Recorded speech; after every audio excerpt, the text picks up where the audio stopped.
Hey kids, we're back in John's kitchen. John Thomas, John T Food 66, the YouTube channel. To prove it's my kitchen, there's the sign. There's my thumb, giving a thumbs up because I like frying. And there's the wall that I eventually have to paint because guess what? I fry a lot. So today on this video cooking vlog, I'm going to be making braised lamb shanks. So yesterday, I'm on a day off today. I had two doctor's appointments, long story, but it's the afternoon. It's around 3 o'clock, and we're just getting ready for evening out. I browned these yesterday. I tossed them in a pan, not this pot, like a pan, a frying pan, and I browned them a little bit. Then I put them in an oven, about 350 degrees, and I left them there, slow roasting, for about an hour or two. The whole idea is when you do lamb shanks, and these are from Australia. I'm going to show you the package in a second. You want to get some color because when you fry, it's more flavorful. So I've saved the package as I whip around with my cell phone. So these babies here, if you look at that, 17 bucks. And unfortunately, you can't really get a great shot of them. This is the brand I like from Loblaws or No Frills. It's called Free From, and it's a very good brand, and it's organic, like it's or close to organic. It's raised without hormones, blah blah blah. So this is what I'm gonna do. This is gonna be a fast vlog because I got some things to do later, and I want to just try and keep this vlog tight. So I've got about 3 or 4 shallots. It's kind of like a rough chop. Okay, these are 10 cloves of garlic, as I'm pointing to that I've halved. So everything is, I like rustic cooking. This is a can of tomatoes, and the variety that I love to use is this. It's called Pastine tomatoes. That's the size, 796 millimeters. Now what I like to do is I like to drain the tomato juice. Okay, so I've drained all the juice, and then I crush the tomatoes with, well, in this case, a potato masher. Because when I was working in the kitchen a long time ago, one of the chefs told me you should drain the juice for different reasons. It's not as pure as the tomatoes, but I kind of want it thinner. I don't want it too thick. I don't want like a tomato sauce braising like it for my lamb shanks. I just want some tomato flavor because the broth itself is going to be made with this. And this is my recipe that I came up with years ago. And I used dry porcini mushrooms that I have soaked for about half an hour. So that's the weight of them. These are $4 at No Frills. So I brought 2 cups of boiling water, 2 cups of water to a boil. Took it off the heat and I let them soak, and they're ready to go. You can chop them up if you want to, or just throw them in whole. There's the garlic. That's what a shallot looks like before you peel it. They're a wild onion.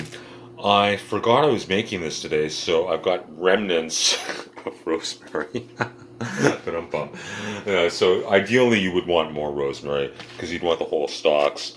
But this is a rustic recipe, so I'll be back. So we're going to start frying this up. I'm going to turn this on, and we'll be back, and you'll watch me fry it up and eventually stick this in the oven.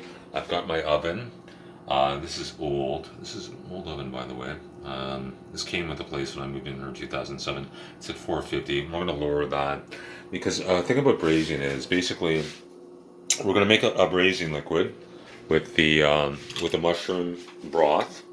In this case, porcini. You can do it any way you want to. There's so many different ways of braising. Braising is just basically, in this case, the way I was shown in restaurants was you bring your cooking, look it up, get your broth going, you heat it up to the boil, you cover, I'm going to put these lamb shanks into this pot, get them up to temperature. Okay, this pot is actually starting to get a little hot, so let's put a little oil in there. Okay. I'm not shy with oil, by the way, none of this tablespoon or that, because I was brought up old school, and old school is Mediterranean cooking, and oil is good. And if you ever Google Charles Atkins, the great evils in the world are not the oils, are not the fats from meat, it's sugar and white flour. Okay, so I'm gonna wait until that smokes a little bit. Actually, I just realized I've got a smoke detector that I gotta. I dismounted my smoke detector because the way they work these babies, I get a little annoyed. There's no button sometimes, so you can't silence it. See, because when you're a fryer, there's my apartment. I love this painting. Happy place. So, smoking. Let's put it in. Boom. Okay. So we're going to gently, oh so gently, fry, but not at a high heat. I'm not going for color here. I'm going to soften. So basically, my French chefs, because I apprenticed in a French restaurant when I was a cook, I would say we're sweating it down. What does that mean? We're basically just softening it. And so, anyways, that's underway. I'm gonna take a quick pause. We're gonna come back, and we're gonna throw this all together when this is all sweated down. Be back in a bit. Okay, kids, we're back. I'm John's Kitchen. Thumbs up. Okay. Concentrate, John. So this has been about 5 minutes. It's just I'm gently cooking this, sweating this, sautéing it, however you want to say it, on medium heat. Okay, I've lightly salted it. Okay, so what we're going to do now is we're going to make basically a stock, and we're going to start with the mushrooms. Now, generally speaking, this mushroom cooking liquid I would cut up. The mushrooms, that is, not the stock. But I'm not fussy. Big pieces of mushrooms, I can cut them up later. Turn that up to high. And I want to bring this up to a boil. As my potato masher drops to the floor. And we're going to bring that up to the boil. And after that's done, we're going to add the lamb shanks to this. Bring that to a boil. And what I'm probably going to do, because I'm keeping this recipe extremely simple, is I'm just going to add more water. And this is the apartment building I live in. It's an older building with very suspect pipes. I use distilled water, which is actually the purest water, as far as I'm concerned, out there for drinking and cooking.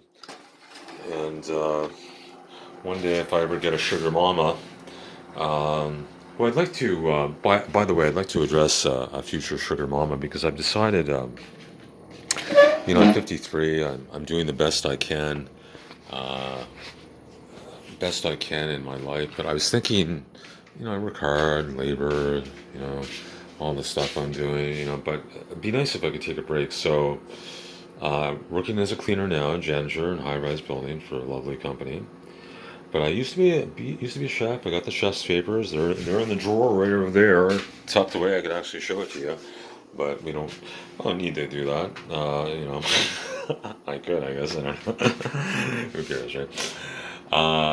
Yeah. So if you want someone to cook, clean for you, this 53-year-old gently used janitors for you. If you want to DM me on Instagram. So basically, I'll come to your kitchen. I'm almost half serious. And actually, I guess I shouldn't be prejudiced. But I'm not a caterer, actually. I just like shooting videos. So we want to get that up to the boil. And then once this is up to the boil, I guess I could keep filming. This will be under 20 minutes. Because basically, as soon as this gets up to the boil and I get these into the boil, I'm totally saying that. Oh boy. So is it boiling? Okay, it's boiling. So one thing about lamb shanks, it is a tough cut of meat, and that's why you want to braise it. So this will take probably three hours or something like that. Because if you see, I'm touching it with the tongs right now, and it's very tough. It's very tough. That's why you want to slow cook it. And you don't have to get all fancy like that. This is coming up well, so I'm going to add the shanks now. Okay. And also, when you add it to the pot, you're going to get a pretty good idea if you get enough liquid in there. And look at that, I do, actually. So, because all I want to do is want to make sure it's covered, like so. I'll probably add a little more water. Now, I've got some nice, because I baked this for about an hour and a half, yesterday around 350 after I fried it. So I'm going to turn up the heat, and I'm going to deglaze. Put that up a little bit. And I'm going to deglaze. Let's lower that up a bit so it doesn't boil too rapidly. And get some of that flavor out of there. And then we're going to take all the stuff that's in the pot and transfer it back into the small roasting pan. Small because it's only 3. Depending on what you're doing. In kitchens, we would have something called huge rondeaus, even bigger than the stove, and we would do 25 at a time. I need some foil. Bending my knees. There's a great shot of the potato masher on the floor. We're going to gently put that back on the floor. So that's heating up. So it's always a challenge doing this one-handed, but okay, let's not spill all of it. So I just want to put a little water in there. You don't have to be too fussy. You want to make sure you don't, when you do this, by the way, we're going to bring this to the boil in the roasting pan, but you don't want to burn your pan before you get it hot, because this is all the stuff, those brown bits, that's a lot of flavor. It's all about the flavor, okay? And that's what you want to do. Get that up to heat, put this back in, and then we'll put this back in there. So that's looking nice. And the reason, again, one of the reasons why I drained some of that tomato juice from the canned tomatoes is I want this. I want kind of a broth like.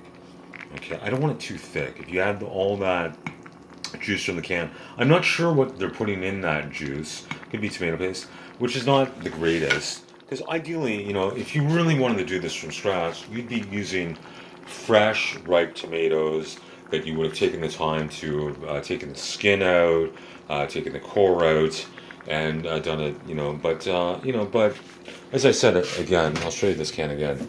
This brand, I love this brand. I've cooked with this brand for years. It's from Italy. There's no salt. You don't want all this salt stuff. That's why you don't want to get all that cheap stuff. This cheap crap that's on sale for 99 cents.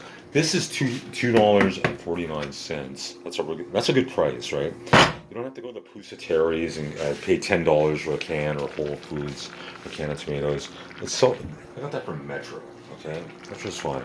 Quality is quality, and I just realized I should put that heat up because you want to get this to a boil, and I'm waiting for that to boil. So let's come back again when this has come to a boil. I'll show you what's going on, and then we're going to throw it all in the oven. I'll cover it with foil, and then basically you forget about it. Okay, and we'll season it up. Be back soon. Okay, we're back. So as you can see, this cooking liquid, just water and the caramelized goodness from the lamb shanks that was roasting, is now done. So I'm going to give it a stir. And now all we're going to do, very simply, is we're going to take this. Look, hands of steel! It's not that hot. At least, well, the liquid is hot. The handle is durable. That's using gloves. So this is what you do. Make sure this comes to a boil again. When it's all, you want to bring this up to temperature. And there's a food safety reason too. You don't want to start like just throw your cold lamb shanks raw and look good and into an oven. I think there's some kind of food, there's what am I trying to say? Food safety, temperature reasons. Actually, I'm not sure. This is the best way of doing it. Okay, I can't articulate that, but okay. Shoot me, I'm a janitor. Okay, whatever. Okay, so it's always interesting doing this one-handed. Now, I just did get a gimbal, but I haven't set that up, which is going to be like a tripod. So I could set it up here, and I can move it around. But I need a proper tripod because I only got a desk tripod, so it doesn't make any sense. And I'll stabilize the video. Yes, but that's more for the future, because what I'm doing right now on YouTube is just very organic. Okay, it's just for fun. So all I'm going to do now is transfer it into the roasting pan. And the easiest way to do this, so you don't burn yourself, is take your shank. One shank. Because you don't want to dump it with the shanks, then you're going to spill everything all over yourself, because that is boiling hot liquid, right? Okay, so that's the 3 shanks. Let's kind of do it so they're going to cook evenly. Okay. Take this liquid. We're going to season that still. So that's kind of it. So that's the 3 shanks. Ideally, my roasting pan would be just a little bigger, but hey, that's fine. So you just want to, I guess, Look at so the bones, or something like bone this way, bone that way, bone this way, so that way your meat is most exposed for the broth. Now for this, okay, I actually have to take a pause because I'm going to season this with some salt, a little pepper. Actually, I got to taste it first because this is seasoned too. For all I know, I should find a spoon. A spoon here. Spoon. Let's actually taste this. And again, that's a lovely looking broth to it. All that is the porcini, a mixture soaked in water, tomatoes crushed without the juice, and you get a nice broth. You don't need it too tomatoey because we're not making pasta sauce. We're making braised lamb shanks, cooking broth. Damn, that's good. You know what? I don't think I really need that much salt at all. I'll do a little pinch. Remember this, kids? Remember this? Remember this? The 90s. It's coming at you. Bam! Emerald. Okay, for the pepper, I can't do that one-handed, but that's okay. We'll pepper it later. Just pretend I put some pepper. I'll tell you what. I actually will put some pepper, but I gotta pause it, so I'll be right back. Okay, I put a little pepper. You see it on the top? Okay, so let's pour this gently. And when you pour it, remember, you don't want to splatter it all over yourself. So take your time. Okay. And I should kind of back away a little bit. Now, the beauty of this recipe is braising is easy. Now, if you notice, it's not covering the shanks totally, which is fine, because what we're going to do now is now I'm going to probably cheat. So what I should have done is I should have added more water to the pot, But because I didn't do that, what I'm going to do is I'm going to add more water to this pot, and I'm going to put it in boiling, because you don't want to add cold water, because it just goes back to this whole thing where everything should be at a certain temperature when you actually finally put it in the oven. So let's take some water. Simple. And we just want to have, oh gosh, not go so close. So all you want to do, okay, I got too many things on my counter here. Sit myself down. Okay, basically I want to just cover it to about there. Okay, so I want to go, see how you want to cover the shank. It's better if it's totally immersed. So you're basically going for there. You're not going for here. You don't want to go crazy. Go crazy at night for other things. Make your own judgment. So just let's bring this to a boil, okay, and we'll add it there, okay, and that's basically it. So this is going to be a two-parter because the way I'm doing these videos right now, I don't have a video editor to edit all this together, so it's strictly on a pause button. So I'll be back. Bring this to a boil. Cover this. Make sure it's seasoned. Cover it with foil. And then in the 2 or 3 hours that it's going to take for this to become fork tender and fall off the bone, then I'll show you the final result in part 2. But we're still on part 1, so we will be back. Okay, so we're back. So I made a little decision. This is the water plus the cooking broth. Actually, I made a little executive decision. It made more sense to just combine everything than to that's right, just drop something. Ugh. I'm always dropping things, but I'm getting older. It made more sense to combine all the cooking liquid and just to season it and make sure it tastes fine. And it tastes fine. I actually didn't even have to add any more salt or pepper. And even if it's a little watery, you could literally, if you wanted to, for the easiest way of doing it would be totally boring, is you could just brown these shanks, blah, blah, blah, cover it with water, bake it, what I'm about to do, at a temperature, cover it with foil, blah, blah, blah, and we'll still put it really good. And, we'll try it for some more seasoning, I think. But I like to do things a little more, I don't know, I just like flavors, so the more things you do. Ideally, I'd be adding stalks of rosemary, whole, and it wouldn't look, this isn't the nicest looking rosemary, but I forgot to buy it, so bam. Whoop, there she goes, okay? So again, let's again pour that in gently. Because remember, you don't want to spatter yourself, right? So let's take our time. Okay. So in she goes. So now, you notice this time my shanks are covered. Okay, and that's what you want. So you basically want everything immersed. Okay. And now, so this is going to be the end of part one. I'm going to because what I'm about to do right now is wrap this with the foil, which is going to be a little hard to do one-handed. So this is going to go in the oven right now. So I'm going to turn around, show you. It's me, John. Hey, how's it going? And come back for part two if you like this, and you'll see how they turn out. Bye for now, and take care. Bye.